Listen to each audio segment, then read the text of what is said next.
Open horror story YouTube channel पर आपका स्वागत है।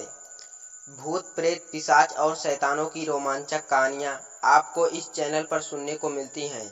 अगर आपको ऐसी ही कहानियाँ सुनना पसंद है तो हमारे इस चैनल को सब्सक्राइब कर लें। तो चलिए आज की कहानी को शुरू करते हैं। हेलो दोस्तों, ये कहानी एक ढाबे के बारे में है। हीरापुर नाम का एक गांव था जहां पप्पू नाम का एक व्यक्ति ढाबा चलाता था। वह ढाबा भी पप्पू के नाम पर पप्पू के ढाबे के नाम से जाना जाता था। पप्पू का ढाबा बहुत ही मशहूर था। जो व्यक्ति एक बार उसके ढाबे पर खाना खा लेता था वह उसका स्वाद भूल नहीं पाता था और वो बार बार उसके ढाबे पर खाना खाने आता था। हीरापुर गांव में आने वाला प्रत्येक आदमी उसके ढाबे पर खाना खाकर ही जाता था। दिनों दिन ढाबा बहुत मशहूर होता जा रहा था और पप्पू का घमंड भी दिनों दिन बढ़ रहा था। यदि कभी खाना बच जाता तो किसी भूखे भिखारी या पशु को खिलाने की बजाय वो खाने को फेंक देता था। एक दिन एक भूखा भिखारी ढाबे के पास से जा रहा था। वह बहुत भूखा था। उसने कई दिनों से कुछ भी नहीं खाया था। भिखारी ढाबे के मालिक के पास जाता है। भिखारी कहता है, मालिक बहुत दिनों से खाना नहीं खाया, बहुत तेज भूख लगी है, कुछ खाने को दे दो, आपकी बड़ी मेहरबानी होगी। पप्पू कहता है, अरे आगे जा, कुछ खाने को नहीं मिलेगा। भिखारी कहता है, मालिक थोड़ा सा खाना दे दो, कई दिनों से भूखा हूँ। पप्पू कहता है, पता नहीं सुबह कहाँ कहाँ से चले आते हैं, सारा दिन खराब कर दिया। रामू, ओ रामू, इसे धक्के मारकर बाहर निकालो, पता नहीं कहाँ से आ जाते हैं। रामू भिखारी को धक्के मारकर ढाबे से बाहर कर देता है, लेकिन पप्पू को जरा सी भी दया नहीं आती। भिखारी ढाबे के सामने ही भूख के मारे बेहोश होकर गिर जाता है। रामू कहता है, अरे मालिक, यह तो बेहोश हो गया। पप्पू कहता है, अरे तो मैं क्या करूं, तू इसे ढाबे के सामने से हटा, ग्राहकों के आने का समय हो रहा है। रामू कहता है, जी मालिक। मालिक, ओ मालिक, लगता है यह तो मर गया। पप्पू कहता है, अरे क्या बोल रहा है। रामू कहता है, मालिक सही बोल रहा हूँ, यह तो मर गया है, इसकी तो सांसें भी नहीं चल रही। पप्पू कहता है, रामू एक काम कर, इसको उठाकर ढाबे के पीछे वाले कुएं में फेंक आ, किसी को कुछ पता भी नहीं चलेगा। रामू कहता है, जी मालिक, जैसा आप कहो। रामू उस मरे हुए भिखारी को कुएं में फेंक देता है। पप्पू कहता है, रामू तुझे ऐसा करते हुए किसी ने देखा तो नहीं ना, किसी को कुछ पता तो नहीं चला ना। रामू कहता है, नहीं मालिक, किसी ने नहीं देखा। पप्पू कहता है, आज का तो दिन भी खराब गया, ज़्यादा ग्राहक भी नहीं आए, कल से तुम सब समय पर आ जाना, नहीं तो तुम्हारी पगार काट लूँगा। रामू कहता है, ठीक है मालिक। पप्पू अपने सभी नौकरों को छुट्टी देके खुद भी घर चला जाता है। रास्ते में पप्पू को ऐसा लगता है कि कोई उसका पीछा कर रहा है। पप्पू पीछे मुड़कर देखता है, लेकिन उसे कोई नहीं दिखाई दिया। वह वापस घर की तरफ आगे चलने लगता है। पप्पू कहता है, अरे पीछे तो कोई नहीं है, यह मेरे मन का वहम है। पप्पू यह बोलकर आगे चलने लगता है। तभी पीछे से कोई पप्पू को थप्पड़ मारता है। वह अपने चारों तरफ देखता है, लेकिन उसे कोई नहीं दिखाई देता। इसके बाद पप्पू दौड़कर घर पहुंच जाता है। घर पहुंचकर पप्पू अपनी पत्नी को आवाज़ लगाता है। पप्पू कहता है, अरे भाग्यवान, जल्दी खाना ले आओ, बहुत ज़ोर से भूख लगी है। पत्नी कहती है, जी बस अभी लाई। जैसे ही पत्नी पप्पू के लिए खाना लेकर आती है, तभी भिखारी का भूत उसे ज़ोर से धक्का मारता है, जिस कारण उसके हाथ से खाने की थाली नीचे गिर जाती है और पूरा खाना ज़मीन पर गिर जाता है। पप्पू कहता है, अरे भाग्यवान, ये क्या किया, पूरा खाना ज़मीन पर गिरा दिया। पत्नी कहती है, जी पता नहीं कैसे मुझे ज़ोर का धक्का लगा और मेरे हाथ से खाने की थाली छूट गई। पप्पू कहता है, आज का तो पूरा दिन ही खराब है, सुबह से अनहोनी ही अनहोनी हो रही है। पप्पू उस रात बिना खाना खाए ही सो जाता है। सुबह उठकर तैयार होकर पप्पू ढाबे पर चला जाता है। पप्पू काउंटर पर बैठा होता है, तभी रामू सहित सभी नौकर आ जाते हैं। रामू और सभी नौकर कहते हैं, प्रणाम मालिक। पप्पू कहता है, प्रणाम, अब चलो सब काम पर लग जाओ। तभी ढाबे पर एक ग्राहक आता है। खाने का ऑर्डर देकर कुर्सी पर बैठ जाता है। ग्राहक कहता है, रामू खाना ले आओ जल्दी से।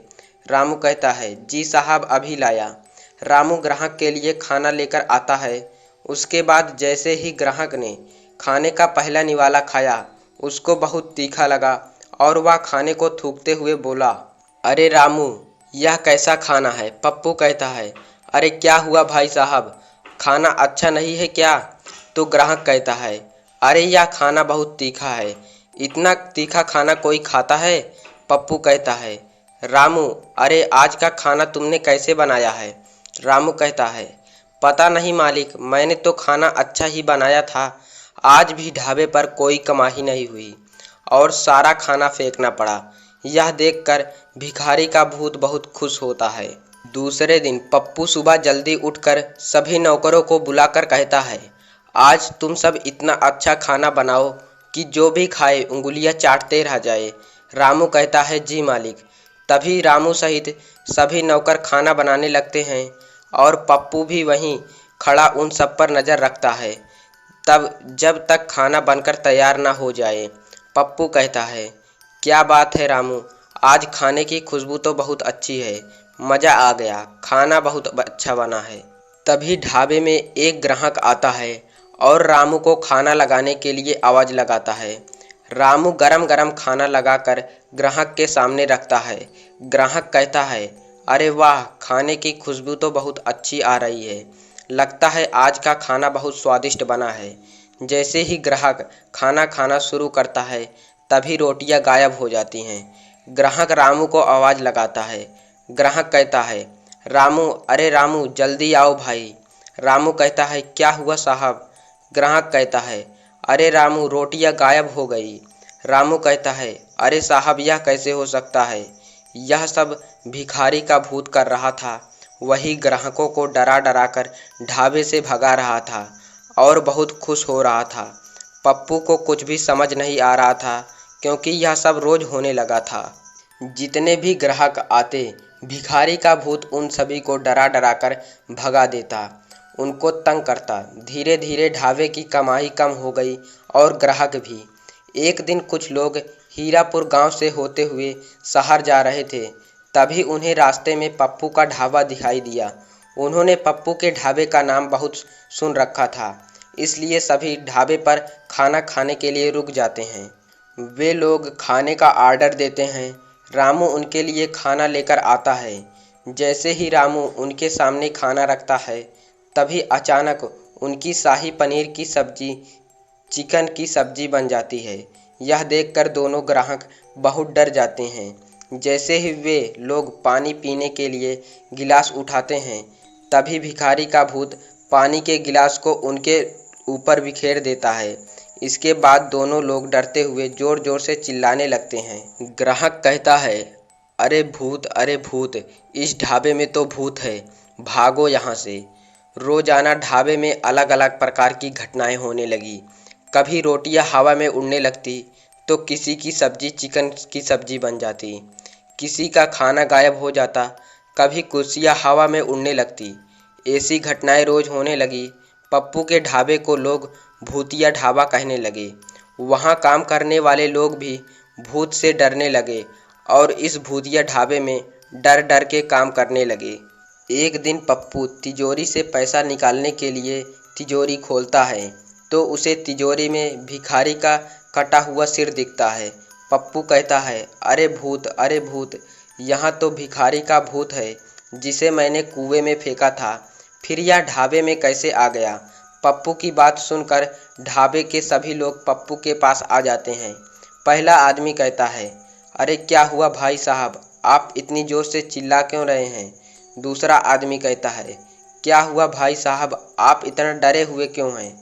पप्पू कहता है, अरे भाई साहब, मेरी तिजोरी में सिर कटा भूत है और सभी पैसे गायब हैं। पहला आदमी कहता है, भाई साहब ऐसा कैसे हो सकता है? पप्पू कहता है, अरे भाई तुम खुद जाकर देख लो, तुम्हें भी सिर कटा भूत दिखाई देगा। पप्पू की बात सुनकर वह आदमी तिजोरी खोलता है, लेकिन उसे सिर कटा भूत दिखाई नहीं देता और सारे पैसे वहीं पर दिखाई देते हैं। दूसरा आदमी कहता है, अरे भाई साहब, आपकी तबीयत ठीक नहीं है। जरूर आपने कोई सपना देख लिया है। वहाँ पर तो कोई सिरकटा भूत नहीं है और आपके सभी पैसे भी वहीं पर हैं। आपको आराम करने की ज़रूरत है। आप छुट्टी ले लीजिए, पप्पू कहता है। अरे नहीं भाई, मैं झूठ नहीं बोल रहा हूँ। मैंने कोई सपना नहीं देखा। मैंने सच में सिरकटा भूत देखा है। पप्पू सभी को अपनी बात मनवाने की पूरी कोशिश करता है, लेकिन कोई भी उसकी बात पर विश्वास नहीं करता और सभी वहाँ से चले जाते हैं। तब रामू पप्पू के पास आता है और रामू कहता है, मालिक मुझे लग रहा है यह भूखे भिखारी का भूत है, जिसको आपने पीछे कुएं में फिकवा दिया था। और मालिक यही भिखारी भूत अब भूत बनकर आपको डरा रहा है, परेशान कर रहा है। पप्पू कहता है, हाँ रामू, तुम सही बोल रहे हो, मुझे भी यही लग रहा है। अगर ऐसा चलता रहा तो यह ढाबा जल्दी ही बंद करना पड़ेगा और मैं बर्बाद हो जाऊंगा। अब तुम ही मेरी मदद कर सकते हो।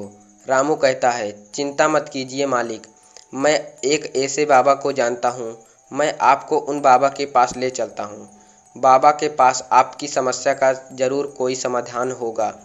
मुझे बाबा पर पूरा विश्वास है। मैंने बाबा का बहुत नाम सुना है, वह सबकी समस्या का समाधान करते हैं। अगले दिन सुबह रामू अपने मालिक को बाबा के पास ले जाता है और अपनी सारी समस्या बाबा को बताता है। बाबा कहता है, अरे मूर्ख मनुष्य, यह तुमने क्या किया? एक भूखे भिखारी की तुमने हत्या कर दी। भूख की वजह से उस भिखारी की आत्मा तुम्हारे ढाबे में भटक रही है और तुम्हें डरा रही है। पप्पू कहता है, बाबा मेरी रक्षा करो, मुझसे बहुत बड़ी गलती हो गई। आगे से मैं कभी ऐसी गलती नहीं करूँगा। बाबा मुझे माफ़ कर दो। बाबा अपनी मंत्र शक्ति से भिखारी की आत्मा को बुलाता है। भिखारी की आत्मा कहती है, यदि कोई मुझे परेशान करेगा तो मैं उसको मार डालूँगा। पप्पू कहता है, मुझे माफ़ कर दो, मुझसे बहुत बड़ी गलती हो गई। मैं आगे से किसी भी भिखारी को भूखा नहीं जाने दूँगा, किसी को भी भूखा नहीं रहने दूँगा। बाबा अपने कमंडल से पवित्र जल निकालकर भूत की आत्मा को मुक्त कर देते हैं और पप्पू को हमेशा गरीब लोगों को खाना खिलाने का आदेश देते हैं और पप्पू का ढाबा फिर से चलने लगता है।